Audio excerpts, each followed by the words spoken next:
Alors, il n'y a pas de texte biblique dans le lectionnaire australien, en tout cas, pour fêter la fête nationale de France. Alors, il a fallu aller chercher un peu.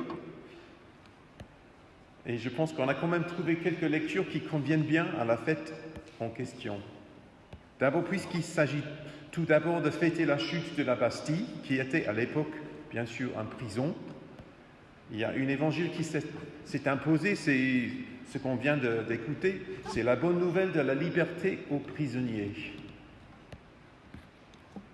Mais ça nous rappelle aussi que le projet de la Révolution française était tout d'abord un projet de construire un monde nouveau, un monde de justice, de libération pour les opprimés, un monde meilleur. Il faut savoir aussi que c'est loin d'être la première messe célébrée le 14 juillet pour cette raison. Déjà, en 1790, un an après la chute de la Bastille, lors de la fête de la Fédération, la première grande fête nationale française, au Champ de Mars, au cœur de Paris, il y avait une grande messe avec 300 prêtres. Nous, on a 2. On fait une troisième dans l'Assemblée, je ne sais pas, s'il y a d'autres. Mais présidée par un certain Monseigneur Charles-Maurice de Talleyrand, évêque d'Autun. C'était aussi l'occasion pour le roi de France, Louis XVI, de prêter serment au nouveau régime. Ainsi, moi, roi des Français, je jure d'employer le pouvoir qui m'est délégué par la loi constitutionnelle de l'État, à maintenir la Constitution décrétée par l'Assemblée nationale et acceptée par moi, et à faire exécuter les lois. Mais comme nous savons, ces aspirations, cette espérance de construire un monde meilleur, une monarchie constitutionnelle, un monde d'ailleurs qui ressemble un tout petit peu par moments à la vision messianique du prophète Michée qu'on vient de lire. Ils mettront en pièces leurs épées pour en faire des socs de charrue, et l'on n'apprendra plus à faire la guerre.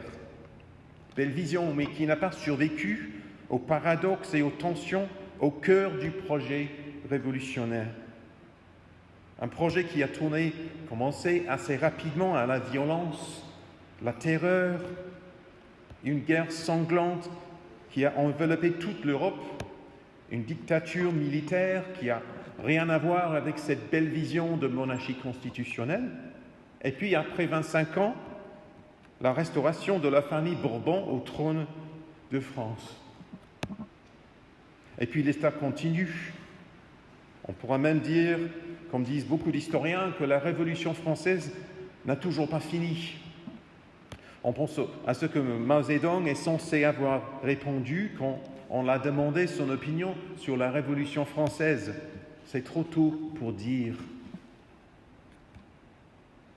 Mais du point de vue théologique, alors que la Révolution a voulu promouvoir des valeurs universelles telles que les droits de l'homme, on pense aussi parfois aux femmes, mais tout ça, il faut avouer que c'est bien, c'est même l'un des fruits majeurs du siècle des Lumières pour notre monde moderne.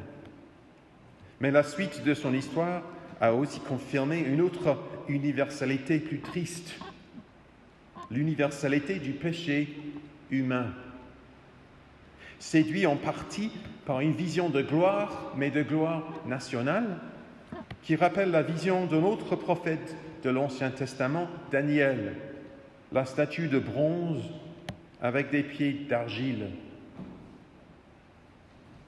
Cependant, si nous sommes ici pour célébrer ce soir, et nos lectures bibliques le confirment, nous sommes ici pour proclamer une espérance peut-être plus solide, plus fondée, une vision universelle de gloire et de liberté.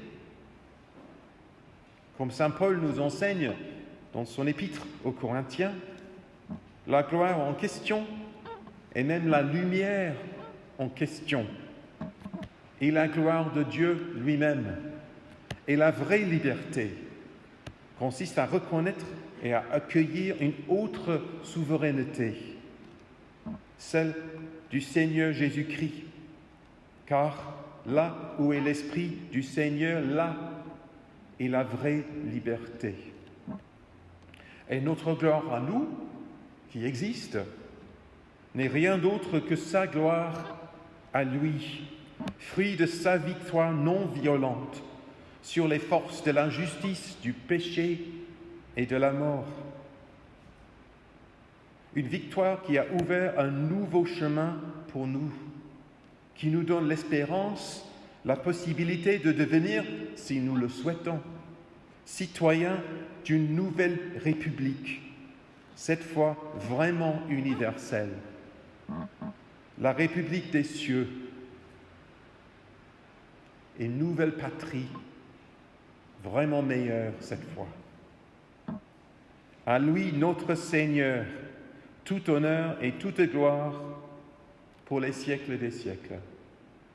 Amen.